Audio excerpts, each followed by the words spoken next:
afurka qiimaha badan ee aad noo samaysay anigoo ku hadlaayo magaca guddoomiyaashii hore ee degmooyinka gobolka Banaadir waxaan rabaa inaan kuu mahad celinno sida wanaagsan oo aad noo qiimaysay oo aad noo qadarisay oo aad noo qaabishay dee waa fursad qiimo badan sida dhagaha nugul oo aad marka noo casuunta aadan kaaga mahad celinayna madaxweyne.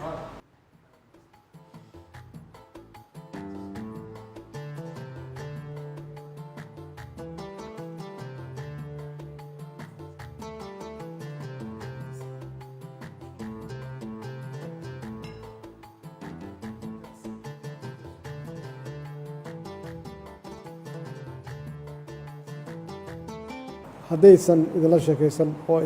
aysan idinka qoran waxaa ku guulaysateen iyo waxaa ku guuldarraysateen marka waxaan iyaga naftigooda aan kula dardaarmayaa inay idinla shaqeeyaan oo idin dhegaystaan waana aaminsanahay in laydin meeleeyo inaan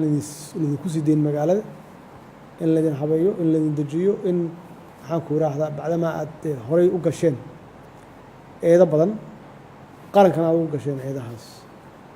marka waa mahadsantihiin walaalayaal waan soo noqon doonaa